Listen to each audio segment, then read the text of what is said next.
오늘은 베드로전서 1장 6절 말씀을 통해서 성도에게 고난의 의미라는 제목으로 하나님의 말씀을 함께 살펴보도록 하겠습니다. 제 주변에 사랑하는 사람들이 겪는 고난을 보면서 성도의 고난에 대해서 생각해 보았습니다. 오늘은 2023년 새해를 맞는 첫째 날입니다.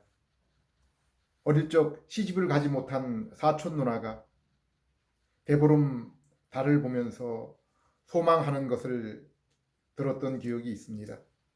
오늘 새벽녘도 수많은 사람들이 떠오르는 태양을 보려고 눈을 비비고 기다리는 이유가 무엇입니까? 전도서 기자의 말씀처럼 인생에게는 아직까지 하나님의 형상의 그 흔적이 남아있기 때문에 영혼에 대한 사모함이 남아있다고 했습니다. 그리고 성경은 이에 대해서 분명한 사실이라고 밝히고 있습니다. 영생이든 영벌이든 인생은 이 땅의 삶으로 없어지는 존재가 아니라 영원합니다. 그런데 사람들이 바라는 인생의 소원이 대부분, 아니 거의 전부 길어야 100살뿐이 되지 않는 이 세상에 두고 있다는 것은 참으로 아이러니입니다. 그러나 그 누구도 새로운 눈을 뜨기 전에는 결코 이것을 벗어날 수 없는 것이 이 땅을 살아가는 모든 인생에게 있는 말할 수 없는 슬픔입니다. 그런데 성경을 보면은 하나님께서는 이 새로운 눈으로 새로운 세계를 보기 전에 먼저 칠흑 같은 밤을 허락하시는 것을 볼 수 있습니다. 성경과 교회 역사에서 하나님의 영광을 가장 분명히 보았을 저 위대한 사도 바울도 그 영광을 보기 전에 하늘에서 비치는 그 빛 때문에 육신의 빛을 잃어버리고 3일 동안을 칠흑과 같은 밤을 보내야 했습니다. 그리고 이름 없는 아나니아라는 한 성도의 도움으로 그 육신의 눈꺼풀을 벗은 후 모든 교회, 모든 성도들에게 하나님의 영광, 곧 감추었던 그 비밀들을 풀어주기 시작했습니다. 바울은 분명히 그가 보고 경험한 것을, 그가 아는 것을 우리에게 가르친 것입니다. 성경은 다른 종교와 철학처럼 모든 것을 그럴듯하게 포장하거나 우리가 이해하고 경험하지 못하도록 결코 어렴풋하게 우리에게 설명을 늘어놓지 않습니다.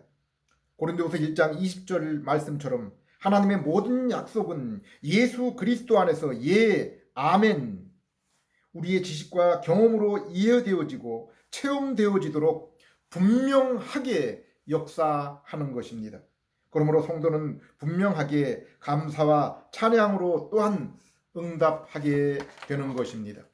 먼저 어둠 속에서 빛을 본 것은 바울 한 사람뿐이 아닙니다. 우리는 성경의 모든 인물들 속에서 그 사실을 발견할 수 있습니다. 에베소 2장 1절에서 4절에 인생이 칠흑 같은 어둠 가운데 있게 된 원인을 분명히 설명하고 있습니다. 모든 인생은 죄와 허물, 곧 아담으로부터 받은 원죄와 자신이 태어나면서부터 지은 죄로 인해서 하나님과의 관계는 칠흑과 같은 밤의 상태에 놓여 있다고 했습니다. 오묘하게도 하나님은 천지 창조와 그리고 예수 그리스도를 통한 재창조 역시 먼저 어두움 가운데서 시작하시는 것을 볼 수 있습니다. 창세기 1장 2절 3절을 보면 천지 창조의 모습은 깊은 흑암 속에서 하나님이 선포한 빛을 통해서 시작이 됩니다. 그리고 인간의 구원의 재창조 또한 죄악의 심연에 있던 인간에게 복음의 빛을 통해서 시작이 됩니다. 고린도서 4장 6절 어두운 데서 빛이 비치라 말씀하셨던 그 하나님께서 예수 그리스도의 얼굴에 있는 하나님의 영광을 아는 빛을 우리 마음에 비추셨느니라. 그리고 이 재창조의 빛이 우리의 영혼에 도달할 때 인간은 비로소 자기 심령의 상태, 심령의 가난을 경험하게 됩니다. 죄인된 모든 인생에 있어서 이 심령의 가난을 경험하지 못하면은 불행하게도 참된 복에서 소외된 자입니다. 이곳에서 바로 천국 문의 첫 사다리가 시작이 되기 때문입니다. 마태복음 5장 3절 심령이 가난한 자는 복이 있나니 천국이 그들의 것이니요. 오늘 새벽 많은 사람이 저 떠오르는 태양을 바라보며 복을 소망하며 한 해를 시작하지만은 인생에 있어서 복은 천국과 연결되지 않고는 결코 의미가 없는 것입니다.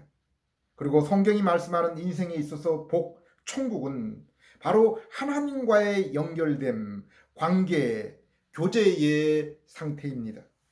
성도에게 있어서 이 땅에서 분명한 영적 만남이 있고 날마다 경험하며 세월이 흐를수록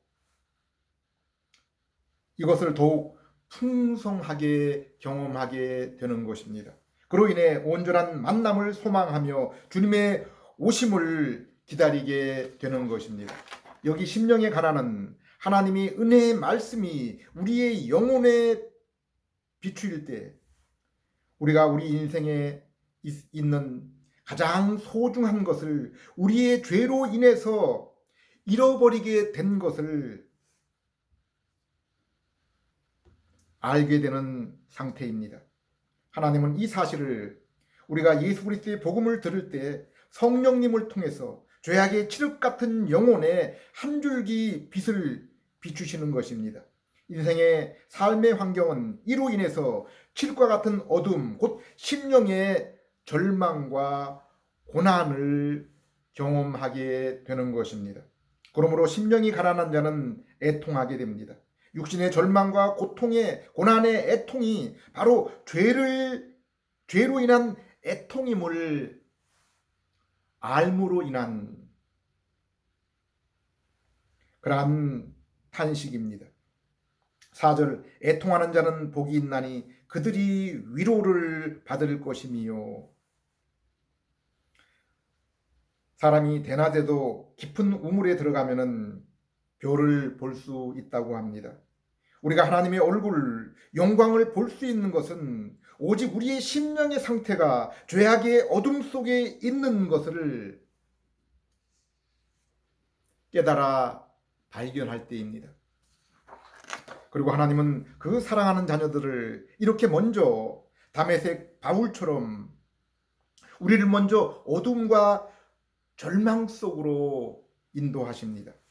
야곱이 베델에서 천국에 이르는 사다리를 본 것은 형의 유업으로부터 도망쳐서 광야에서 들짐승의 위험 속에 돌베개에 누웠을 때입니다. 또한 약복강에서 엉덩이에 뼈가 부서지며 깊은 시름 가운데 있을 때 젊은 날 환상 속에 보았던 그 사다리를 중생 곧 경험하게 된 것입니다. 요셉에 있어서도 어릴 때 자주 보았던 환상과 꿈이 요셉이 형들의 미움으로 애굽의 감옥에 있을 때 그 환상과 꿈이 현실로 변했습니다. 그리고 그 마음 또한 변화를 일으켜 하나님의 섭리를 깨닫고 비로소 그 형들을 용서하게 된 것입니다. 모세는 어떻습니까? 유모였던 친어머니로부터 어릴 때부터 하나님의 언약에 대해서 교육을 받으며 자랐지만은 그가 하나님의 얼굴을 보고 그 신발을 벗은 것은 애굽의 왕궁을 버리고 쫓겨나 광야에 있을 때였습니다. 선지자 에레미야가 이스라엘의 70년 포로 이후 새 출애굽의 놀라운 비전을 본 것은 그가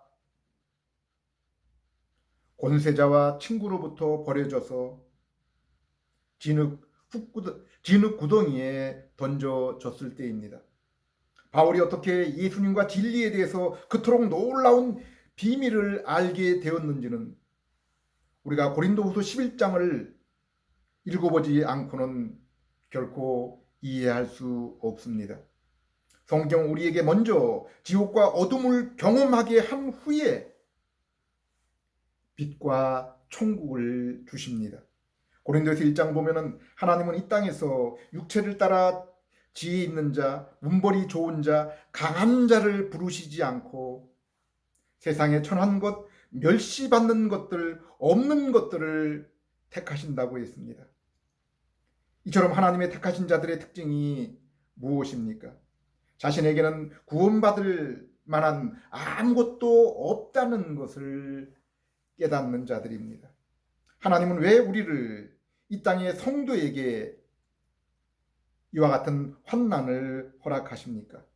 먼저 내 자신이 하나님의 빛과 진리 앞에 감히 나아갈 수 없는 어둠과 저주 상태에 있는 것을 알도록 하기 위함입니다. 그래야 세리처럼 하나님께 빈손을 들고 오직 긍휼하심만을 구할 수가 있는 것입니다. 저 의로웠던 욥을 보십시오. 욥은 동방 사람들에게뿐 아니라 하나님도 사단 앞에서 자랑할 정도로 의로웠다고 했습니다. 그러한 욥이 언제 진정으로 회개하며 하나님의 임재를 깊이 체험하게 됩니까? 전 재산을 다 잃고 사랑하는 모든 자녀를 다 잃고 자신의 육신의 몸은 가려움과 욕창으로 기왓장으로 긁어야 겨우 고통을 잠시 잊을 수 있는 상태에 있을 때였습니다. 곁에서 따뜻하게 위로해 주어야 될 아내는 이제 하나님을 저주하고 죽으라는 막말을 끊임없이 퍼붓고 있습니다. 가까운 친구들은 욥이 지금 받는 고난이 하나님과의 잘못된 관계로 인함이라고, 욥 바로 너의 죄악을 인함이라고, 바른 것 같지만은 분명하지 않은 신학으로 욥의 심령에 고통을 주고 있었습니다. 그런데 욥이 이러한 말할 수 없는 신체적, 정신적 고난 후에 얻은 선물이 무엇이었습니까? 42장 5절 6절 내가 죽게 대하여 귀로 듣기만 하였사오나 이제 눈으로 주를 배움나이다. 그러므로 내가 스스로 거두어두리며 티끌과 재 가운데서 회개하나이다. 욥은 고난을 통해서 이제 하나님을 의심하지 않고 경험하게 됩니다. 하나님 앞에 조금이라도 자신의 것을 내세우지 않고 진실하고 처절한 회개의 삶을 살게 된 것입니다. 우리는 이러한 욥의 모습을 신약 성경의 베드로와 제자들의 삶 속에서도 만날 수 있습니다. 베드로와 제자들은 성령님의 인도를 받았던 하나님의 성도 참 이스라엘이었습니다. 그런데 예수님 공생애 동안은 예수님의 그 지셔야 될 십자가를 온전히 깨닫지 못했습니다. 베드로도 예수님은 그리스도와 하나님의 아들 곧 주님으로 고백하며 주님의 칭찬을 받았지만 곧이어 예수님의 고난과 십자가의 길을 거부함으로써 사단의 앞잡이가 되었습니다. 그러나 예수님 십자가 부활 후에 성령님이 그들 안에 오셨을 때 이제 온전하고 담대한 제자로 성도로 변화되었습니다. 많은 신학자들이 베드로와 제자들의 변화를 요한복음 14장 17절 말씀을 통해서 설명해 주고 있습니다. 그는 진리의 영이라 세상은 능히 그를 받지 못하나니 이는 그를 보지도 못하고 알지도 못함이라. 그러나 너희는 그를 아나니 그는 너희와 함께 거하시며 또 너희 속에 계시겠음이니라. 예수님이 부활 승천 후에 하늘 보좌에 앉으실 때까지는 성령님이 그들의 곁에 계셨지만은 오순절날 성령님이 이제 그들 안에 거하시게 된 것을 설명하고 있습니다. 또한 믿는 우리가 예수님을 믿을 때 성령으로 세례를 받고 중생함과 그리고 그 이후에 말씀을 더욱 깊이 깨닫고 순종함으로 경험하는 성령 충만의 차이로도 이해할 수 있는 것입니다. 우리는 다니엘의 사자굴과 같은 다니엘이 겪은 많은 고난 후에 다니엘이 9장에서 자신과 민족을 위한 참된 회개와 그리고 그 이후에 다니엘서 9장 24절에서 27절에 하나님의 놀라운 그 역사 가운데 계획하셨던 비밀을 깨닫게 되었음을 알 수 있습니다. 곧 예수님을 통한 참된 진리와 죄 용서 그리고 구원을 얻은 성도가 이 땅에 살면서 비록 영으로는 주님과 구원의 즐거움을 누리지만은 심령으로는 천국을 누리고 있지만은 육체로는 많은 고난이 그 인생 전체 가운데 또 이 땅에 교회의 역사 그 전체 가운데 끝날까지 있음을 알려주고 있습니다. 시편 73편을 보면은 아삽이라는 성도가 이 땅에서 실족할 뻔했던 경험을 고백하고 있습니다. 그는 어릴 때부터 하나님의 말씀을 들으며 하나님의 백성으로 복된 삶이 무엇인지를 배우며 자랐습니다. 그런데 자신과 그리고 자신 주위의 이스라엘 곧 성도와 세상의 모습을 비교해 보면서 커다란 혼란을 겪으며 살았습니다. 1절에서 9절 하나님이 참으로 이스라엘 중 마음이 정결한 자에게 선을 행하시나 나는 거의 넘어질 뻔하였고 나의 걸음이 미끄러질 뻔하였으니 이는 내가 악인의 형통함을 보고 오만한 자를 질투하였습니다. 그들은 죽을 때도 고통이 없고 그들의 소득은 마음이 원하는 것보다 더 많으며 성도 아삽의 눈에 비친 세상 사람들의 모습은 형통함 그 자체였습니다. 소득은 그들이 바라는 것 이상으로 얻었고 그 육체는 아름답고 강건하며 심지어 죽을 때조차 화려한 장례식에 그의 살아생전 업적을 칭송하며 화려하고 문전성시를 이루는 그러한 장례식이었습니다. 마치 어제 죽은 교황이나 유명인의 죽음처럼 수많은 축시, 유명 성악가의 장성곡, 화려한 미사 여부의 장례 기도문, 그리고 성도 아삽에게 그들의 형통보다 더 고통스러운 것은 그들의 입에서 나오는 우리 하나님에 대한 비웃음이었습니다. 11절 이들이 말하기를 하나님이 어찌 알랴 지존자에게 지식이 있으랴. 성도는 일평생을 하나님을 바라보며 지존자 하나님이 주신 지식의 말씀 성경을 묵상하며 기대어 의지하고 살아가고 있는데 그들은 성도들 앞에 버젓이 하나님의 존재를 부인하며 그 지존자의 말씀 성경을 연애 잡지보다 못한 것으로 취급합니다.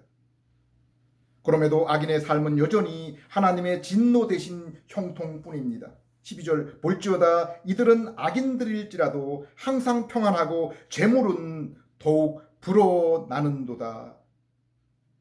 이로 인해 성도인 아삽도 신앙의 실족을 당할 뻔했다고 했습니다. 13절 내가 내 마음을 깨끗하게 하며 내 손을 씻어 무죄하다 한 것이 실로 헛되도다. 그리고 성도 아삽의 삶 현실은 어떠했습니까? 14절 나는 종일토록 재난을 당하며 아침마다 징벌을 받았도다. 바울도 아삽처럼 자신의 육신의 삶을 이렇게 표현하고 있습니다. 로마서 8장 36절, 우리가 종일 주를 위하여 죽음을 당하게 되며 도살할 양같이 여김을 받았나이다. 그런데 이 모든 자신의 환난과 세상 사람들의 형통함, 하나님에 대한 비웃음을 일시에 잠재우게 한 것이 무엇이라고 했습니까? 17절, 내가 하나님의 성소에 들어가고 나서야 그들의 종말을 깨달았나이다. 바울도 자신이 날마다 당하는 이러한 고난을 우리 주님이 함께 하심으로 인해서 감당할 수 있게 되었다고 했습니다. 로마서 8장 37절, 그러나 이 모든 일에 우리를 사랑하시는 이로 말미암아 우리가 넉넉하게 이기느니라. 여기 성도 아삽의 성소에 들어가면 성령님의 중생을 통한 예수 그리스도의 만남의 경험을 말씀하고 있는 것이 분명합니다. 이러한 새 피조물 중생의 경험 후에는 세상에 대한 혼란 없이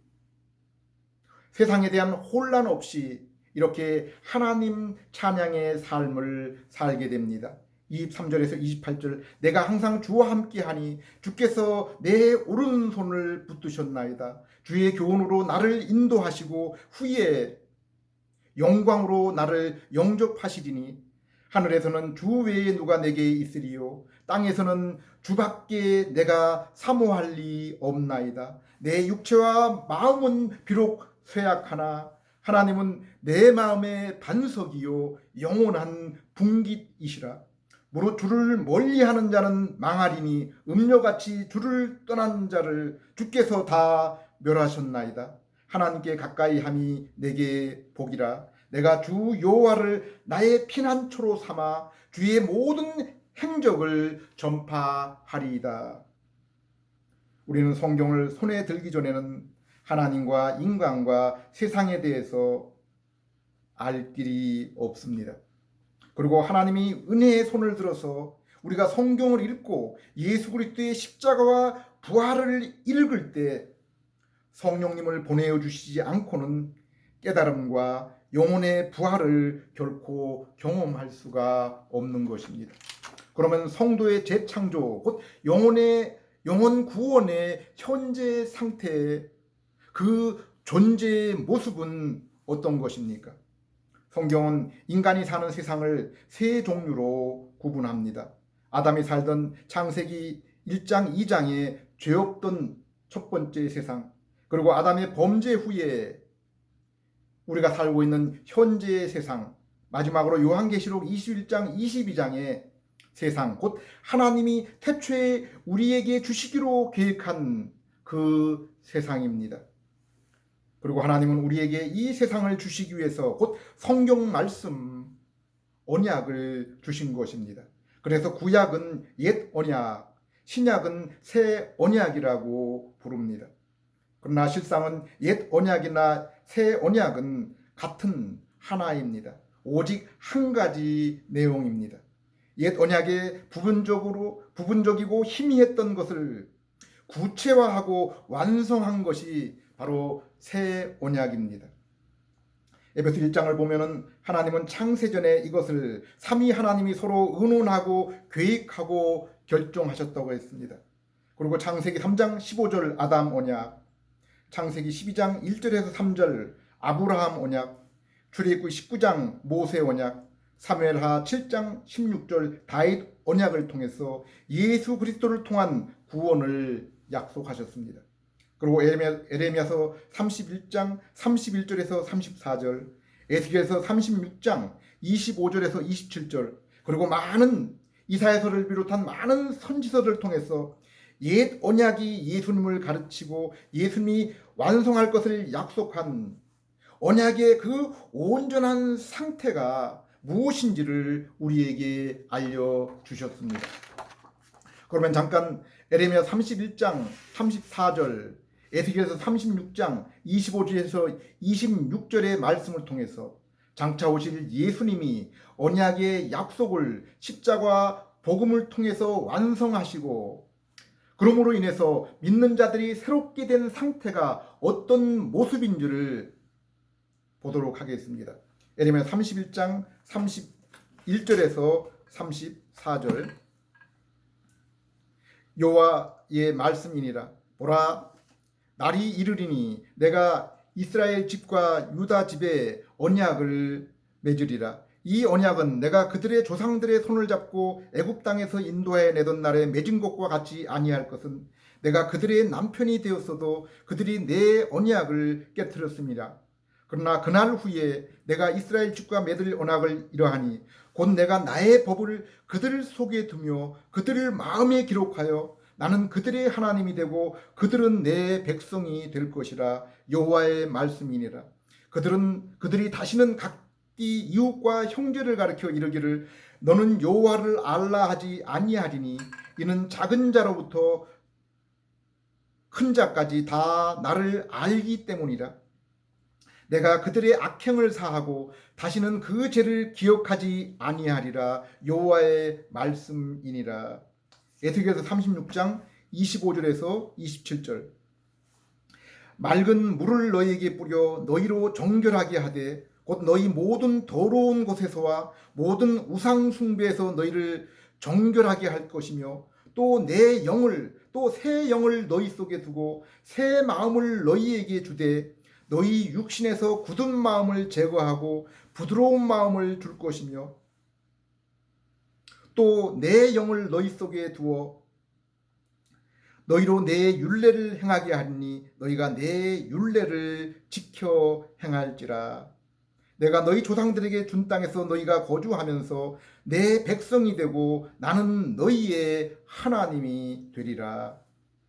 예수님이 언약을 성취하실 때 예수님께 나온 참 이스라엘 곧 성도는 성령을 받게 되며 죄 용서를 받고 새 마음으로 변화되며 하나님을 알며 계명을 마음에 심기어 깨닫게 되며 하나님의 백성과 자녀가 되어 영적으로 하나님과 교제의 기쁨 가운데 살게 된다는 것입니다. 이 예언서의 말씀이 이제 신약 성경에서 구체적으로 그리고 더욱 풍성하게 제자와 사도들을 통해서 설명이 되고 있는 것입니다. 디모데후서 3장 15절에서 17절, 야고보서 1장 18절에서 21절을 보면 말씀을 통해 예수 그리스도를 믿어서 새 생명을 얻은 성도는 이제 그 말씀이 그들에게 영적인 양식이 되어서 세상의 온갖 더러운 것과 죄를 기뻐하지 않고 피하며 더욱 거룩하고 온전한 인격이 사람이 되어가며 그로 인해 교회와 성도를 섬기기에 부족함이 없게 되고 이를 통하여 주님과 더욱 깊은 영적인 친교로 기뻐하며 만족을 얻게 된다고 했습니다. 요한서 1장 3절 4절. 우리가 보고 들은 바를 너희에게 전함은 너희로 우리와 사귐이 있게 하려 함이니 우리의 사귐은 아버지와 그 아들 예수 그리스도와 함께하는 사귐이라. 이것을 쓰면 우리 모두의 기쁨이 충만하게 하려 함이라. 이 약속처럼 우리가 예수님의 십자가와 부활의 복음을 듣고 예수님을 믿을 때 하나님과의 만남과 사귐이 이루어지고 그로 인해 성도와의 깊은 교제 또한 이루게 되는 것입니다. 7절. 그가 빛 가운데 계신 것 같이, 주님이 빛 가운데 계신 것 같이 우리도 빛 가운데 행하면 주님과 우리가 사귐이 있고 성도가 구원을 얻은 이후에도 계속 예수님에 대한 지식 그리고 고난의 경험을 통해서 더욱 거룩하게 주님의 모습을 닮아야 되는 이유는 그로 인하여 이 땅에서 주님과 더 깊은 교제와 동행을 위해서입니다. 하나님의 임재를 위해서입니다. 고린도서 1장 20절에서 22절. 하나님의 약속은 얼마든지 그리스도 안에서 이해가 되니 그런즉 그로 말미암아 우리가 아멘하여 하나님께 영광을 돌리게 되느니라. 우리를 너희와 함께 그리스도 안에서 굳건하게 하시고 우리에게 기름을 부으신 이는 하나님이시니 그가 또한 우리에게 인치시고 보증으로 우리 마음에 성령을 주셨느니라. 얼마나 놀랍고 감사한 일입니까? 하나님은 우리를 위해서 세상을 창조하실 때, 그리고 이 세상을 주관하실 때도 성부, 성자, 성령 하나님이 함께 협력하셨는데, 저와 여러분, 우리 각자의 인생의 재창조와 이 땅에서의 믿음의 삶을 한 사람 한 사람, 성도 한 사람 한 사람의 믿음의 삶을 위해서도 성부, 성자, 성령 하나님이 이렇게 힘을 합하여 그 일을 이루어 가시고 계신 것입니다. 우리는 나 자신의 삶을 날마다 죄와 함께 함부로 여기며 심지어 이 목숨이 내 것인 양 내어버리는 경우도 있는데, 이 세상의 창조자, 주권자 하나님이 이 못난 우리, 하나님을 죄로 대적한 우리에게 이러한 정성과 사랑과 열심을 베푸시고 아들을 대신 내어주시고 성령님을 선물로 주신 것이 얼마나 큰 은혜입니까? 이 약속처럼 하나님의 모든 약속은 예수 그리스도를 가리키며, 예수님이 그 모든 약속이 이루어지고 우리의 삶 속에 현실이 되도록 십자가를 당하시고 부활하신 것입니다. 그리고 성부로부터 받아 우리에게 성령님을 보내셔서 우리가 이 말씀을 듣고 읽을 때 깨달음을 주시고 믿게 하신 것입니다.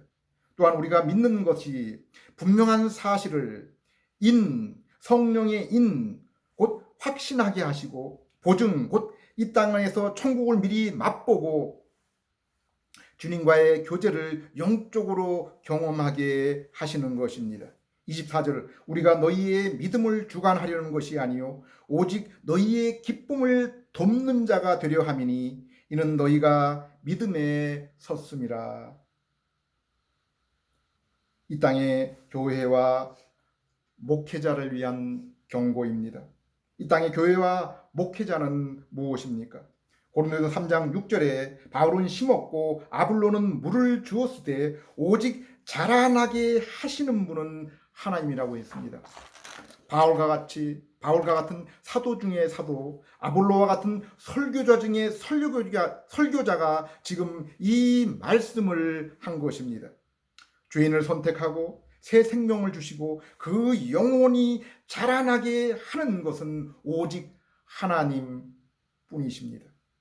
교회와 목회자는 오직 그들을 주관하는 것이 아니라 섬기고 돕는 자, 곧 종입니다. 그런데 주변을 보면은 자랑해야 될 하나님과 예수님 대신에 자신이 다니는 교회, 자신의 목회자, 자신의 직분을 자랑하는 것을 많이 보게 됩니다. 그러나 바울은 오직 자랑할 분은 예수님과 예수님의 십자가라고 했습니다. 우리의 복과 천국과 하나님과의 이러한 말할 수 없는 만남의 교제에 필요한 것은 예수님 한 분의 핏값으로 충분한 것입니다. 자랑할 것은 교회와 지도자와 그리고 성도 각자에게서 나오는 것이 결코 아닙니다. 그러므로 고린도후서 4장 7절에 교회와 성도는 질그릇이요 오직 그 가운데 있는 보물은 예수 그리스도 한 분뿐이라고 한 것입니다. 우리가 이 보배를 질그릇에 가졌으니 이는 큰 능력은 하나님께 있고 우리에게 있지 아니함을 알게 하려 함이라. 그러면 성도의 이 땅에서의 삶, 존재의 이유는 무엇입니까? 방금 전 인생에게는 세 가지 세상이 존재한다고 했는데 이스라엘 곧 성도에게 있어서도 마찬가지입니다. 애굽과 광야와 가나안입니다. 이 세 세상을 성도는 이 땅에서는 믿음으로 영적으로 그리고 저 천국에서는 분명하게 우리의 영육이 경험하게 될 것입니다. 애굽은 세상입니다. 광야 생활은 구원받아 영적으로 이 땅을 살아가는 성도의 삶입니다. 그리고 가나안은 안식의 땅 천국입니다. 성도는 지금 죄와 세상 악한 자의 손에서 나와서 하나님과 교통하는 나그네의 삶, 순례의 삶을 살아가는 영적으로 구원을 얻은 그러한 존재들입니다. 요한계시록 11장을 보면은 성도의 영혼은 이미 천국의 삶을 경험하며 살아가고 있고, 에베소 2장 6절에서 8절을 보면은 이미 성도의 영혼은 예수님과 함께 부활하여 그 보좌 우편에 함께 앉아 있는 자들이라고 했습니다. 그러나 우리의 육신은 여전히 죄악의 세상에 살아가고 있습니다.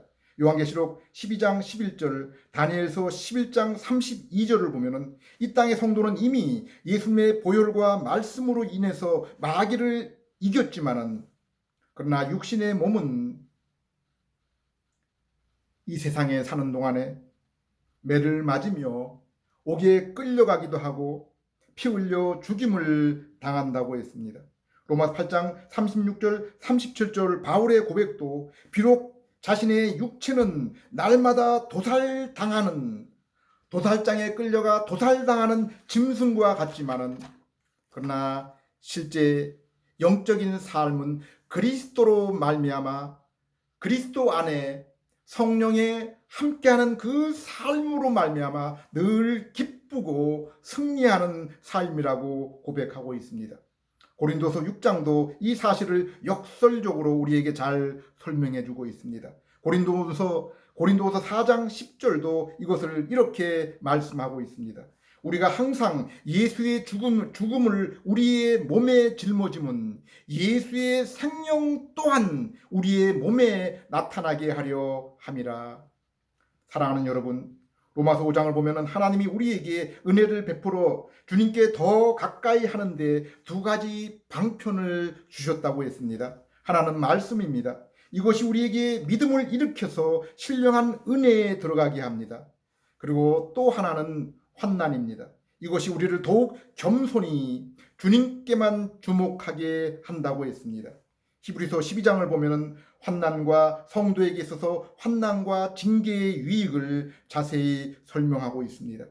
야고보 1장 2절에서 4절에서 성도가 시험 당할 때 온전히 기쁘게 여기라고 했습니다. 하나님이 이것을 우리에게 내리신 이유가 무엇이라고 했습니까? 이것을 통해 우리가 인내로 온전하고 구비하여 조금도 부족함이 없는 인격이 되게 하려 함이라고 했습니다. 베드로전서 1장 6절에도 성도가 시험을 당하면서 겪게 되는 경험을 이렇게 설명하고 있습니다. 그러므로 너희가 여러 가지 시험으로 말미암아 잠깐 근심하게 되지 않을 수 없으나 오히려 크게 기뻐하는도다. 앞서 믿음의 선배들의 예로 보여주었지만은 환난을 자발적으로 즐기는 사람은 없습니다. 그러나 성도는 그 시험으로 잠깐 근심하지만은 결국에는 크게 기뻐하게 된다고 했습니다. 하나님이 우리를 부르신 이유가 무엇이라고 했습니까? 하나님과의 만남, 하나님과의 온전한 교제를 위해서라고 했습니다. 그리고 또 한 가지는 이 땅의 교회, 성도, 세상의 선을 행하기 위함입니다. 그것을 위해서 우리에게 필요한 것이 무엇입니까? 바로 우리의 인격에, 우리의 마음의 온전함입니다. 바로 말씀이 우리에게 성령의 새롭게 함을 통해서 새 영혼, 곧 존재의 변화, 중생을 주며 그 이후에 이 말씀이 중생한 영혼을 자라게 하는 영혼의 양식이 됩니다. 그러나 하나님은 이것과 함께 반드시 고난도 함께 허락하십니다. 무릇 하나님 앞에 경건하고자 하는 자는, 의롭게 살고자 하는 자는, 하나님과 진실로 동행케 하는 자에게는 반드시 핍박이 있다고 했습니다. 그리고 이 말씀과 고난으로 주님과 동행하는 성도는 새 생명과 영혼의 더욱 온전함을 위해서 주님과 동행, 그리고 선한 삶을 경험 후에 시편의 성도처럼 이렇게 고백하게 되는 것입니다. 내가 세상의 부귀와 영화의 첫날보다 우리 주님과 함께하는 오늘 하루가 더 좋습니다. 기도하겠습니다. 하나님 아버지, 이 시간 새해라는 인위적인 날짜의 의미를 두는 것이 아니라 복음의 말씀과 고난으로 만난 우리 경험을 자랑하는 그러한 저희들 될 수 있게 해 주시옵소서. 예수님 이름으로 기도드립니다.